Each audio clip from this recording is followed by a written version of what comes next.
के लिए एहतजाज कर रहे हैं, जो हमें बार बार मुबालगा राय करके और हमें धोखा देकर यहाँ से बार बार हटा दिया जाता है। लीव इनकैशमेंट पे डाका डाला जा रहा है, पेंशन पे ग्रेजुएटी पे डाका डाला जा रहा है। हमारी 25 साल सर्विस होने के बाद जो हमें हक दिया जाता था कि हम रिटायरमेंट ले सके, अब वो 55 साल की भी एक कैद लगा दी है। हम दोबारा से क्यों PPSC में इम्तिहान दें?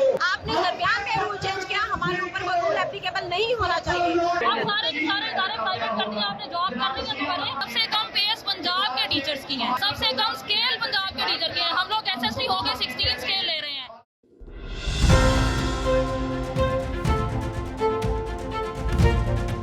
आज पंजाब सिविल सेक्रेटेरिएट के मेन गेट के सामने पंजाब भर से आए हुए सरकारी मुलाजमीन ने धरना दिया। इसमें असातिज़ा की यूनियंस और क्लर्क्स की यूनियंस काबिल ज़िक्र हैं। उनका मुतालबा था कि हुकूमत ने उनकी सालाना इंक्रीमेंट, उनके फाइनेंशियल बेनिफिट्स, उनकी पेंशन, उनकी ग्रेजुएटी और लीव इनकैशमेंट के ऊपर जो पाबंदियाँ लगाई हैं वो उनको काबिल कबूल नहीं। हम अपने हक के लिए एहतजाज कर रहे हैं, जो हमें बार बार मुबालगा राय करके और हमें धोखा देकर यहाँ से बार बार हटा दिया जाता है। हम सड़कों पर तकरीबन 4-5 साल से रुल रहे हैं अपने हक के लिए। हमारा ही हक है, हमारी ही मेहनत है, हमारा ही खून पसीने की कमाई है जो हमसे छीनी जा रही है। हम उसको छीनने नहीं देंगे, इंशाल्लाह छीनने नहीं देंगे, अपना हक लेकर रहेंगे। लीव इनकैशमेंट पे डाका डाला जा रहा है, पेंशन पे ग्रेजुएटी पे डाका डाला जा रहा है। हमारी 25 साल सर्विस होने के बाद जो हमें हक दिया जाता था कि हम रिटायरमेंट ले सके, अब वो 55 साल की भी एक कैद लगा दी है।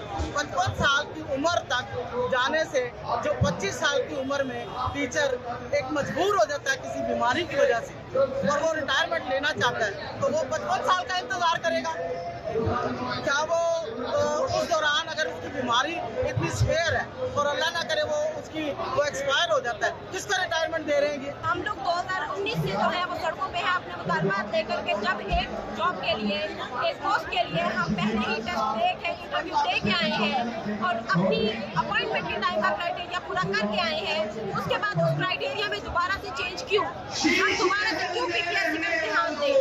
आपने दरमियान में रूल चेंज किया, हमारे ऊपर वो रूल एप्लीकेबल नहीं होना चाहिए। हम सब एहतजाज करते हैं और गवर्नमेंट की इन जालिमाना पॉलिसियों के खिलाफ भरपूर एहतजाज करते रहेंगे तब तक जब तक कि हमारे मुतालबात पर तस्लीम नहीं है। इसके अलावा उनका ये भी कहना था कि सरकारी मुलाजमीन की मौत की सूरत में उसकी बेवा को जो अलाउंसेस और उनके बच्चों को जो भर्ती किया जाता था उस पर भी पाबंदी लगा दी गई है। उनका कहना था कि ये सारी पाबंदियां IMF के कहने पे हुकूमत लगा रही है, जो उनको बिल्कुल भी काबिल कबूल नहीं है। मुजाहिरीन का ये भी कहना था कि हुकूमत ने सरकारी मुलाजमीन की रिटायरमेंट लेने की उम्र 55 साल कर दी है, जो कि उन्हें काबिल कबूल नहीं। हमें जो सालाना इंक्रीमेंट मिलती थी उसे भी बंद कर दिया गया है और माशी कतल जो मुलाजमीन का है दिन ब दिन सिर्फ ये पूरे हुकूमत का बजट या IMF का एजेंडा सिर्फ ये जो मुलाजिम है, गरीब मुलाजिम है, फिक्स आंकड़ वाले जो पहले खुदकशी और फाकिया कशियों का शिकार है, उनमें से पूरा करना चाहते हैं। तो हुकूमत के करोड़ों अरबों खरबों रुपए के अखराजात कर रहे हैं, एक एक अहकाम जारी करके एक एक जगह पर करोड़ों रुपए के फंड जारी कर देते हैं, लेकिन जब गरीब की बात आती है तो कहते हैं जो इसको रोटी मिल रही है उसको भी आदी कर दें, उसको भी क्वार्टर कर दें, तो शायद इससे पाकिस्तान चलेगा।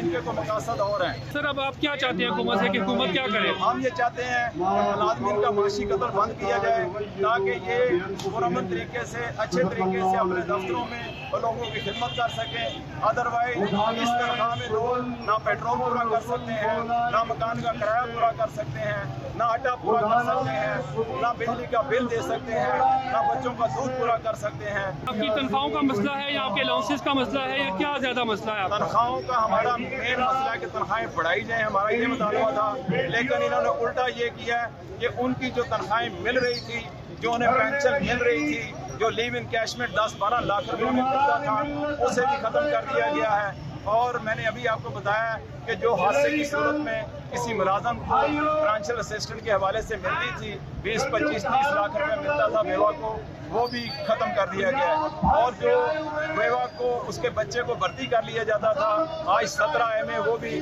ख़त्म कर दिया गया है। اس لیے تمام ملازم آج باہر نکلے ہوئے ہیں کہ ان کا حق جو ہے وہ انہیں دیا جائے، ان کا معاشی قتل بند کیا جائے اور حکمران ہوش کے ناخن۔ اس کے علاوہ سرکاری اسکولوں کی پرائیویٹائزیشن کرنے کے حوالے سے بھی وہ شدید احتجاج کر رہے تھے، اور اس کی ایک مثال دانش اسکولز کے حوالے سے دی گئی کہ دانش اسکول میں جو اساتذہ پہلے سے پنجاب گورنمنٹ کے پے رول پر تھے، ان کو دانش اسکول کے پے رول پر زبردستی کیا جا رہا ہے، جو ان کو قابل قبول نہیں ہے۔ اس وقت جو سب سے بڑا پرابلم ہے وہ پرائیویٹائزیشن کا ہے، جو کہ یہ والی گورنمنٹ شہباز شریف کی گورنمنٹ جو ہے 92 سے یہ کام کر رہی ہے، اور پارشلی کرتے کرتے اسٹیپ وائز اب ہم یہاں پہ آ گئے ہیں کہ انہوں نے اوپنلی اس جاری کر دی ہے کہ یہ اسکول جو ہے پرائیویٹ اداروں کو دے دیے گئے ہیں۔ ان کے پاس کیا کس چیز کا حق ہے؟ یہ ہمارے ٹیکس سے اداروں کو چلاتے ہیں، یہ ہمارے ٹیکس ہوتے ہیں، ایون کیش بینک پینشن بڑھوتی تنخواہ نہیں بڑھا رہے، وہ ساری چیزیں ایک طرف، آپ سارے کے سارے ادارے پرائیویٹ کر دیا، آپ نے جاب کرنی ہے تو کریں۔ ڈسٹرکٹ فیصلہ آباد سے ہمارے ٹیچر نے بتایا دانش اسکول کو دیا گیا اسکول، اور ان سے کہا کہ اگر آپ کو جاب کرنی ہے تو ہماری ٹرمز اینڈ کنڈیشن میں کریں، ادروائز ہماری ٹرمز اینڈ کنڈیشن میں کریں، ادروائز آپ ٹرانسفر کرا لیں۔ اور جب آپ ٹرانسفر کی پالیسی کے لیے اپلائی کرتے ہیں تو کہتے ہیں آپ سرپلس نہیں ہو سکتے کیونکہ آپ کے اسکول میں وہ جو STC کا اصول لاگو نہیں ہوتا۔ آپ کو ہر طریقے سے پھنسا کے، ایک تو سب سے کم پیس پنجاب کے ٹیچرز کی ہے، سب سے کم اسکیل پنجاب کے ٹیچر کی ہے، ہم لوگ SST ہو کے 16 اسکیل لے رہے ہیں، ہم ٹیکس پیئرز ہیں، ہم فائلرز ہیں، ہمارے ٹیکسوں سے آپ لوگ کیا کر رہے ہیں؟ ہمارے ٹیکسوں سے آپ ہمیں ہی بینیفٹس نہیں دے رہے، اور اس کے لیے کون بول رہا ہے؟ کوئی بھی نہیں بول رہا۔ سیاستدانوں کو حق ہے، بیوروکریسی کو حق ہے، فوج کو حق ہے، صرف اساتذہ ہی ہیں جو سب سے زیادہ مظلوم ہیں، ان کے لیے کوئی بولنے والا نہیں ہے۔ اس کے علاوہ جو اساتذہ ایجوکیٹر کے طور پر بھرتی ہوئے تھے، ان اساتذہ کی پروموشن کے لیے بھی ان کے لیے پنجاب پبلک سروس کمیشن کا امتحان لازمی قرار دیا ہے، جبکہ ان کا کہنا تھا کہ وہ پہلے سے امتحان اور ٹیسٹ دے کر اس سیٹ پر آئے ہیں اور پروموشن کے رولز کے مطابق پروموشن کی جائے۔ اس کے علاوہ ان کا کہنا تھا کہ وفاق اور صوبہ پنجاب میں جو سرکاری ملازمین ہیں ان کی تنخواہوں، ان کی مراعات کو برابر کیا جائے۔